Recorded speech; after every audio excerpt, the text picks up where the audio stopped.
Alright guys, thank you for coming back for another quick video. As you can see, I am just dripping sweat. I've been outside landscaping for like days and days and days, but I got the Corvette up on the lift. Why? It's because I've been dealing with the check engine light since I installed my long tube headers. So like within 10 minutes of installing the headers, had the car running, and I started throwing a heater circuit code for bank 2 rear sensor, and I had a feeling I probably melted something with the sensor, or that I yanked the cables or the wires when I was pulling down the headers, the stock headers. But finally got the car in the air. I've just been dealing with it for about a month or so, and lo and behold, this is what I find. So looking at this, I was just going to try and re-terminate the plug end. The wire doesn't actually look to be damaged. I just think it's that it wasn't making good contact inside the plug. But the plug on the extension side is burned a little bit, but not quite as bad as this. So this is what I'm going to do to fix this today. First step in the process, buy a brand new O2 sensor from GM. I decided to go with the GM one because I don't want to screw around with shitty aftermarket sensors. The sensor was like 77 bucks, shipped on Amazon. I'm not going to argue with that too much. The next is we got some DEI luminized heat sleeving. I got 1.5 inch inside diameter. And the reason why I got 1.5 inch inside diameter tubing is because I want to be able to get this plug and the other side of the plug in and out of that sheathing without any fighting or issues. So basically what I'm going to do is I'm going to run the sensor pretty much all the way up to there, shoot through the sheathing, plug in the other side, and the other side of this actually tucks up to the tunnel bolts.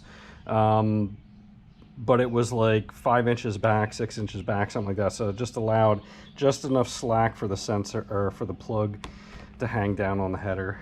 So I'm going to go ahead and unbolt this, slip this sleeve through, and I'm going to probably do a little slit to be able to get the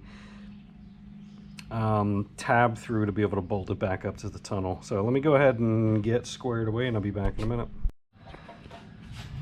All right, so we're underneath the car. Right here is where you're going to see where the bolt holds in, and actually I thought it was multiple inches back, but it is not. It is pretty much right on the connector, and you're going to see where the connector melted a little bit, sitting right on top of the cats actually.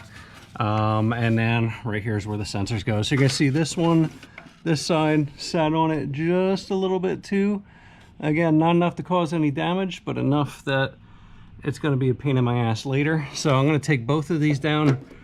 I'm going to clean off all the melted debris on there, and we'll run those connectors back, or we'll run that sleeving back as far as I can. Welp, the tab on the plug melted shut, so I can't get the plug off. I'll just have to cut off some of this burnt up plastic and hope that it stays connected after the fact once I get it inside the sleeve. Alright, so I cut this in half, and I made a little slit for the tab to go through to bolt back up in the tunnel. Let's slide everything back together.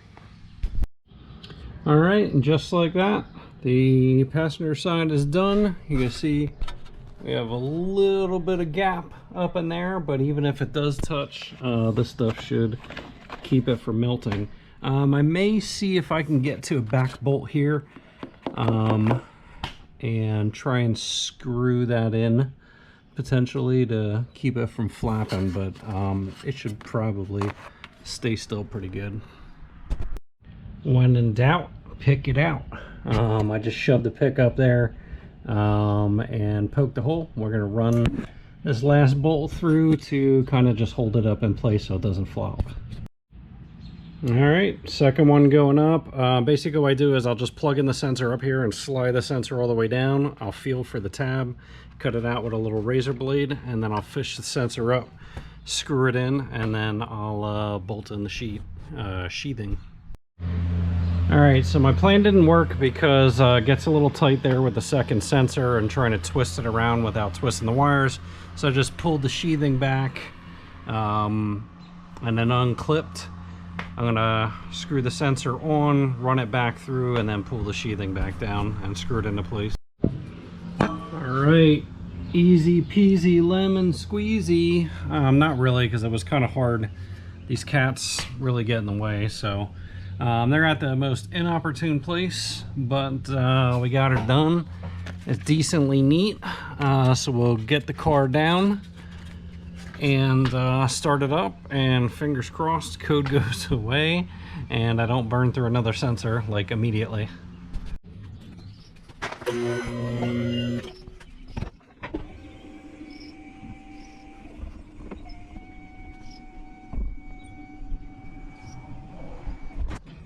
Alright, so I still can't get on this lift to save my life.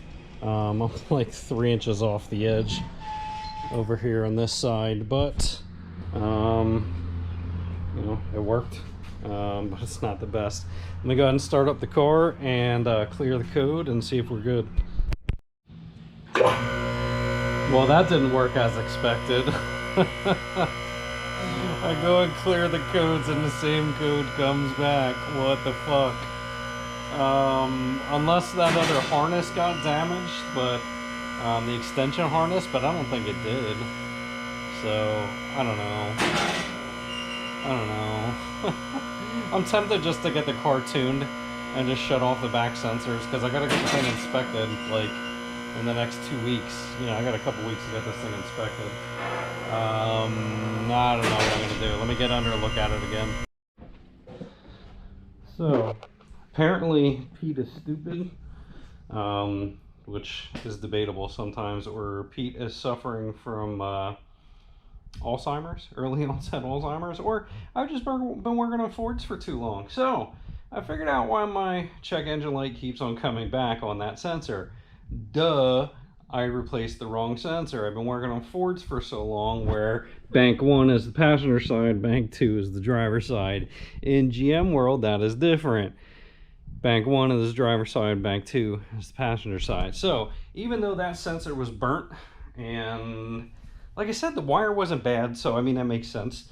So even though that sensor was burnt, the wire wasn't messed up, that wasn't the sensor that was bad. So I'm going to get back underneath the car. I'm going to replace the passenger side sensor, the known good working sensor that I pulled out last week. Because I don't want to swap to the new sensor. I already have it in place. So I'm not going to take out 2 sensors. I'm going to take out 1 sensor. I'm going to try a process of elimination. If the sensor doesn't fix it, then I'm going to pull the harness, see if I can figure out what's going on with the harness. It's got to be one of those 2 things. The only thing that changed was me adding a little bit of weight on that sensor when I was pulling down the cats and adding that harness. So it's got to be one of the 2. Fingers crossed. But there's going to be a Cars and Coffee tomorrow, so I want to get the car off the lift. I want to get the Cars and Coffee. Actually enjoy driving the car. I've been doing nothing but landscaping for the last couple weeks non-stop, so I want to take some time to enjoy life. Memorial Day weekend, maybe I'll get the boat running, get the boat out, I don't know. But I gotta get this car back up in the air, get this thing fixed. I gotta get it inspected in the next couple weeks, and wish me luck, fingers crossed.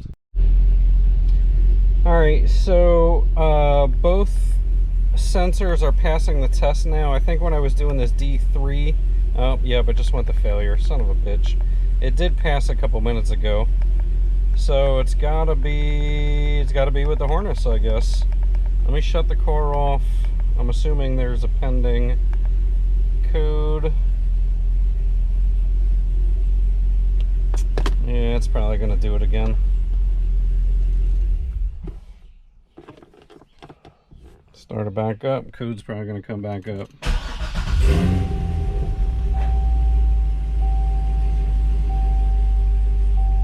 Yep. Pop back up. Son of a beach.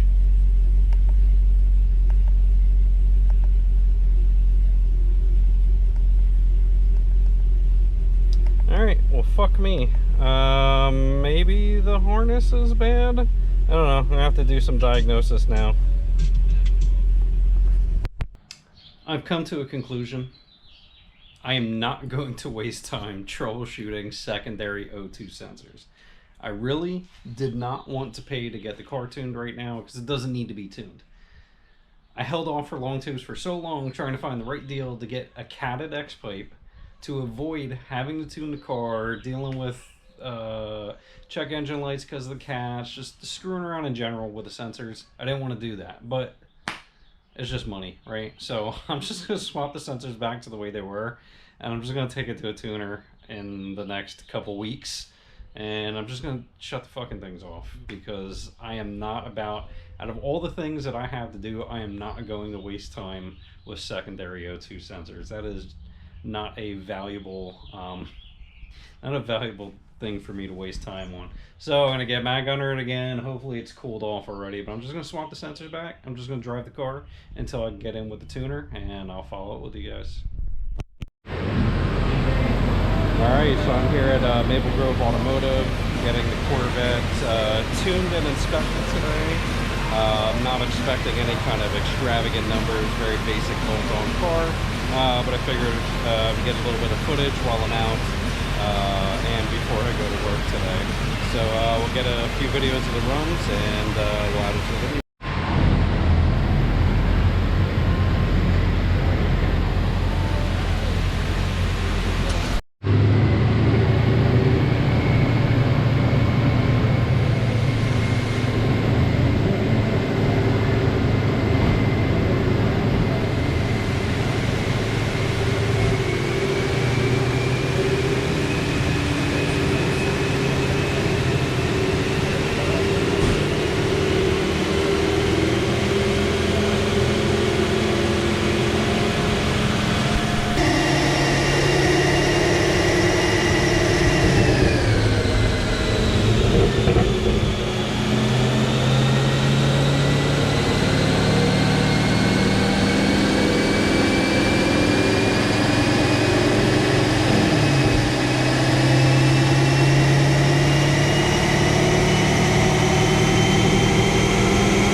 I called back. Yeah, that's usually how it goes.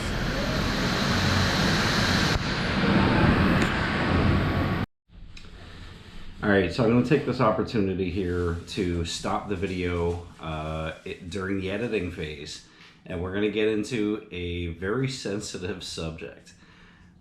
I go on forums all the time, and I try and stop these fallacies of people saying you have to tune your car after you put long tube headers on it because your car is going to go lean. If you listen to the end of that last clip that we stopped at, you're going to hear the tuner saying, well, you called that, because we had a conversation prior. So I even asked during that video, which you couldn't hear, do you think the car is going to run lean due to no tune on it and I have long tube headers? And he said, I don't know, sometimes they do. He's like, it's probably going to be pig rich though.